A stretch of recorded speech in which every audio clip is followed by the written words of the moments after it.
Первый пассажирский состав на станцию Нижний Бестях пришел 27 июля 2019 года. Сейчас мы узнаем, как строится безопасность на отрезке пути от Нижнего Бестяха до города Нерюнгри. Северо-Восточное линейное управление МВД России на транспорте обслуживает два субъекта Российской Федерации.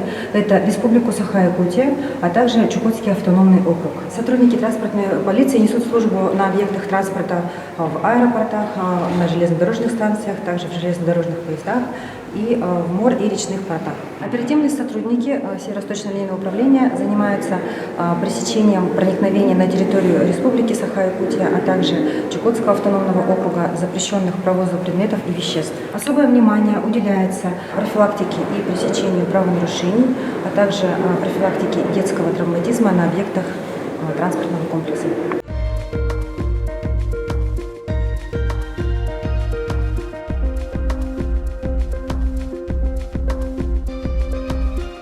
Если проводить анализ криминогенной обстановки на территории оперативного обслуживания, скажем так, что обстановка такая сложная, но она в целом под контролем. Личный состав, занимающийся и решающий свои задачи, она в полной мере справляется с теми задачами, которые стоят перед сотрудниками. Службу несут сотрудники полиции как наружные службы, это охрана общественного порядка на вокзалах, так и осуществляется сопровождение пассажирских поездов. В настоящее время Нерюнгринским линейным отделом осуществляется сопровождение пассажирского поезда Нерюнгри-Хабаровск до станции Тынды сопровождения, но и в обратном направлении. Скажем так, у нас в подразделении имеются и оперативные подразделения, которые занимаются непосредственно выявлением, пресечением преступлений.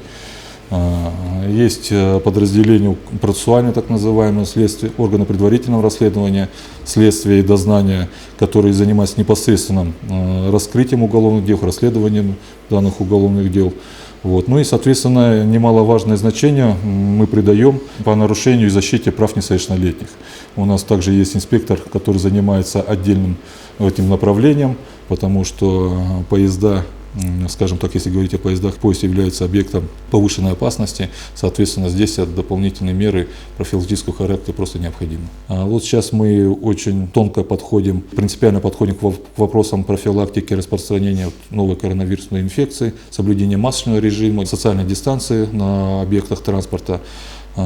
Соответственно, при выявлении фактов несоблюдения масочных режимов гражданам просят соблюдать их, надеть маски. Соответственно, при игнорировании этих требований люди привлекаются к административной ответственности. Говоря о профилактике, основные статьи административного кодекса, которые мы выявляем, это несанкционированные переходы через дорожные пути. Соответственно, при выявлении таких граждан также проводятся профилактические беседы, предупреждения выносятся, но если уже нарушитель неоднократно попадался и был привлечен к административной ответственности, за это мы уже принимаем решение о наложении административного штрафа. Сейчас немалое значение ставится задача, и одной приоритетом является органов внутреннего дела, это борьба с наркопреступлениями, так называемыми.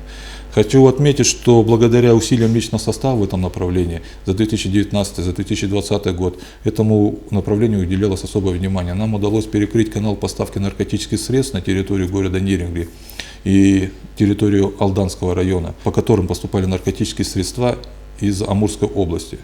То есть это было не разовое, задержание и изъятие лица, который поставлял наркотические средства и был причастен к этому, а была именно разобщена группа лиц, организованная группа лиц, в которой были расписаны у всех свои роли, задачи и шифровальные коды. Канал поставки наркотических средств был перекрыт, наркотические средства были растительного происхождения каннабисной группы. Таким образом, мы дело направили в суд в составе организованной преступной группы. Говоря о также резонансных делах, хотел бы отметить, что усилия личного состава в 2020 году и 2019 году также были направлены на выявление пресечения преступлений, связанных с хищением собственности. Нами также задокументирована и разобщена организованная преступная группа, которая действовала на территории Нерюнгринского района в сфере хищения топлива. То есть тоже довольно специфическое направление деятельности, где были завязаны лица, имеющие непосредственно доступ к предмету преступного посягательства. И что усложняло нам задачу, это то, что все участники организованной преступной группы работали в команде и лишних, скажем так, к себе не подпускали, если так можно выразиться. И очень тщательно скрывали свою преступную деятельность. Ну, в результате грамотной комбинации оперативно-розыскных мероприятий, в том числе, нам удалось выявить данные составы преступления. Также дела были направлены в суд, и люди были осуждены за хищение топлива в составе организованных преступных групп. Здравствуйте, прапорщик полиции Дроняев. Документы можно проверить? Транспортная полиция вообще и железная дорога, они друг от друга неотделимы. Настолько плотное взаимодействие, а тем более здесь у нас в Беркоките, где преимущественно развит и сам поселок построен, да, все жильцы в основном, работники ЖД-транспорта, конечно же, очень плотное взаимодействие. И в части пассажиропотока, и в части грузооборота. Пришла телеграмма в лоб, мы ее отработали, все совместно все сделали. Пришла телеграмма мне на проверку там тех или иных там вагонов. Мы совместно все отработали, собрали, все это согласовано. Ну, то есть у нас взаимодействие налажено очень-очень, кстати, давно. При прежних руководителях, как и на моем посту, так и на посту Николая Карленовича. И эти традиции, это взаимодействие, вот оно передалось нам. У нас все четко. Я бы сказал так. Хотелось бы, конечно же, поздравить всех работников, ветеранов, пенсионеров, пожелать счастья, здоровья, удачи в нелегком труде. Любой труд очень важен, а ваш тем более в условиях нашей работы. Это очень-очень важное дело. Хотелось пожелать вам всем счастья, здоровья, благополучия вашим семьям и дальнейших процветаний.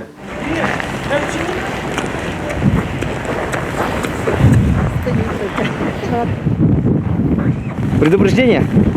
Да, предупреждение, например. Ага. Ну что вы совершили? Ну, перешел в неположенном месте, как оказалось.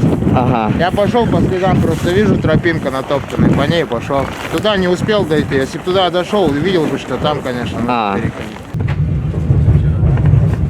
Очень частая проблема – это вот в курении. Подходит пассажир, даже спрашивает, можно покурить. Но так как мест специально выделенных для курения в поезде нет, им приходится терпеть. А кто не терпит, получается, соответственно, нарушают, курят между вагонами. Частые правонарушения бывают такие. Распитие в неположенном месте.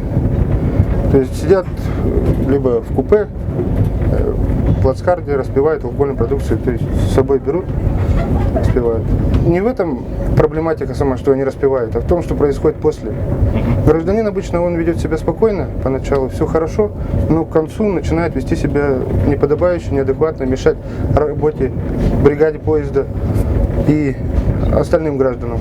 Сейчас мы едем по маршруту Нижний Бестях-Нерюнгри. Расскажите, пожалуйста, что произошло за эти сутки, какие были нарушения?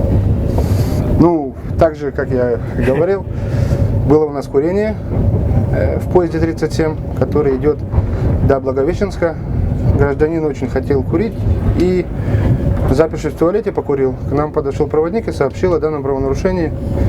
Соответственно, были сразу же приняты меры. На данного гражданина составлен протокол об административном правонарушении по части 1 статьи 6.24 КоАП РФ. Что ему грозит? Штраф от 500 рублей. Если данный гражданин не привлекался уже по этой статье, то минимальный штраф 500 рублей. И немножко про масочный режим, пандемию, вообще как она отразилась? Отразилось так, что ввели новую статью в Кодекс об административных правонарушениях, часть 1 статьи 26.1, в которой входит обязательное соблюдение масочного режима. То есть тоже предупреждаем об обязательном ношении масок граждан, чтобы передвигались в поезде при ношении масок. Конечно, бывают нарушители по данной статье, которые отказываются носить маски. К тем гражданам применяем меры административного воздействия, приглашаем, составляем протокола об административном правонарушении по части 1 статьи 26.1. Что вы делаете с нарушителями? Высаживаете или штрафуете? Ну, если он мешает отдыху гражданам, ну, соседним пассажирам, то начальнику поезда составляется информационный лист, и показания свидетелям мы, получается, высаживаем по ближайшей станции. Ну, ближайшая станция – это станция Тында. И там уже передаем сотрудникам Тындского линейного отдела. Ну, вообще много нарушений бывает в этот промежуток Нерюнгри-Тында? По-разному, честно, по-разному бывает. В зависимости от количества людей, ну, особенно когда вот начинают люди, вот вахтовый метод, кто работает, да, там больше народу. А так, а если граждане обычные такие, то мало. Новогодние выходные вот как-то были нарушения? Новогодние? Ну, не сильно. Там большинство студентов были.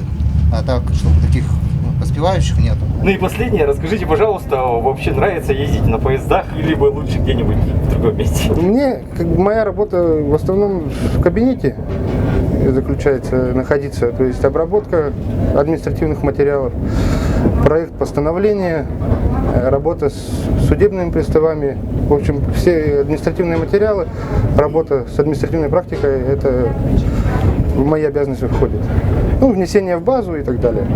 Поэтому мне в поезде очень интересно, это движение, это новые какие-то люди, новые какие-то правонарушения.